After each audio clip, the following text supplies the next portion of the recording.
ദൈവത്തിൻ്റെ നാമത്തിൻ്റെ മഹത്വം ഉണ്ടായിരിക്കട്ടെ. സ്നേഹമുള്ളവരെ, നാം എല്ലാവരും വിശുദ്ധി നിറഞ്ഞ ഒരു നോമ്പ് കാലത്തിലൂടെ കടന്നു പോയിക്കൊണ്ടിരിക്കുകയാണല്ലോ. നോമ്പ് കാലം എന്താണ് നമ്മെ അനുസ്മരിപ്പിക്കുന്നത്? പ്രാർത്ഥനയിലും വിശുദ്ധിയിലും അനുതാപത്തിലും ഒരു പടി കൂടെ ദൈവത്തിൻ്റെ അടുക്കിലേക്ക് കടന്നു ചെല്ലുവാനുള്ളൊരു മാർഗം എന്ന് വേണമെങ്കിൽ പറയാം.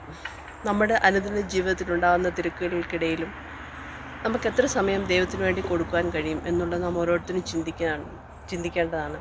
ശരിക്കും നോമ്പെന്ന് പറഞ്ഞു കഴിഞ്ഞാൽ ഒരു തിരിഞ്ഞു നോട്ടം കൂടിയാണ്. നമ്മുടെ കഴിഞ്ഞുപോയ കാല ജീവിതത്തിൽ ഇന്നേ വരെയും നമ്മളെ ദൈവം നടത്തിയ വഴികൾ, ദൈവം നമ്മളോട് കരുണ ചൊരിഞ്ഞ രീതികൾ, ശരിക്കും എന്തോരം അനുഗ്രഹങ്ങളാണ് ദൈവം നമ്മുടെ ജീവിതത്തിൽ ചൊരിഞ്ഞു വന്നിരിക്കുന്നത്.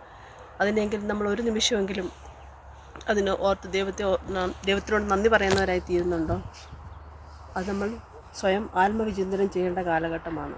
ശരിക്കും ഒരു തിരിഞ്ഞു നോട്ടം തന്നെയാണ് നോയമ്പെന്ന് പറയുന്നത്. നമ്മുടെ ഇനിയുള്ള ശിഷ്ടകാലം ദൈവത്തിന് വേണ്ടി നമ്മൾ ജീവിച്ചെന്ന് പറഞ്ഞാലും ദൈവം ചെയ്തു തന്ന ഉപകാരങ്ങൾക്കൊന്നും പകരമാകില്ല.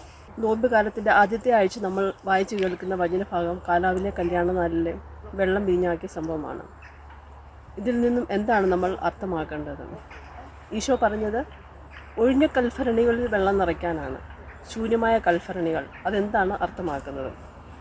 ശൂന്യമായ കൽഭരണികൾ നമ്മളെ തന്നെ ശൂന്യമാക്കുന്നു.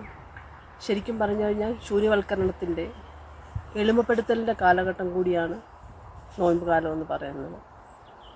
എളിമയുണ്ടെങ്കിലേ നമുക്ക് ദൈവത്തിങ്കിലേക്ക് അടുത്ത് ചെല്ലാൻ പറ്റുള്ളൂ. നാം എന്ന ഭാവം വെടിഞ്ഞ് മറ്റുള്ളവരെ കേൾക്കാനും അവരുടെ ആവശ്യങ്ങൾ അവരെ സഹായിക്കാനും ഒക്കെ നമുക്ക് കഴിയുന്നുവെങ്കിൽ അതാണ് നമ്മുടെ അനുദിന ജീവിതത്തിൽ നമുക്ക് ഏറ്റവും സ്വർഗീയകരമായ ആനന്ദം അനുഭവിക്കാനുള്ള അവസരങ്ങളെന്ന് നമുക്ക് പറയുവാൻ കഴിയും. നമ്മുടെ ജീവിതത്തിൽ നാം വളരെയേറെ കാര്യങ്ങൾ ഉൾക്കൊണ്ടാകുന്നവരാണ്.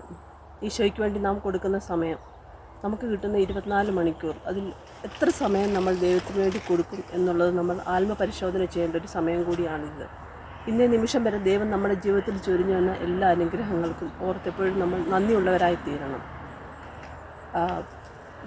വിശുദ്ധ മത്തായിയുടെ സുവിശേഷം 6-ാം അധ്യായം 33-ാം വാക്യം ഇപ്രകാരം പറയുന്നു: നിങ്ങൾ ആദ്യം അവിടുത്തെ രാജ്യവും അവിടുത്തെ നീതിയും അന്വേഷിക്കുക, ബാക്കിയെല്ലാം കൂട്ടിച്ചേർക്കപ്പെടും. എന്താണ് ഇതുകൊണ്ട് ഉദ്ദേശിക്കുന്നത്? നമ്മൾ നമ്മുടെ ജീവിതത്തിൻ്റെ പ്രഥമ സ്ഥാനം നമ്മൾ ദൈവത്തിന് കൊടുക്കുക. അതിലുപരി ദൈവത്തോട് കൂടുതൽ അടുക്കുവാനും ദൈവത്തെ സ്നേഹിക്കുവാനും നമുക്ക് കഴിയണം. യാതൊരു കാര്യത്തിലും ഉത്കണ്ഠാകുലരാകണ്ട എന്നാണ് ദൈവം പറയുന്നത്. ഇതിനോട് ചേർത്ത് നമുക്ക് പറയാൻ പറ്റുന്നൊരു വചനഭാഗമാണ് ഫിലിപ്പി 4-6 വാക്യം. നിങ്ങൾ ഒന്നിനെക്കുറിച്ചും ആകുലരാകേണ്ട, പ്രാർത്ഥനയാലും കൃതജ്ഞതയാലും അപേക്ഷകളാലും നിങ്ങളുടെ യാചനകൾ ദൈവസന്നിധിയിൽ അർപ്പിക്കുവിൻ.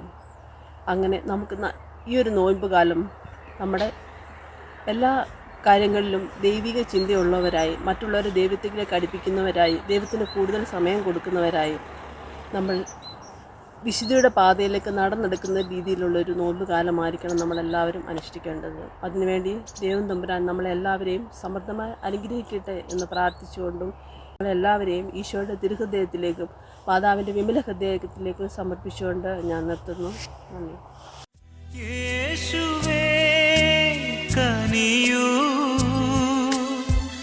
അകന്നു പോകാതെ നിന്നാത്മനേ പകര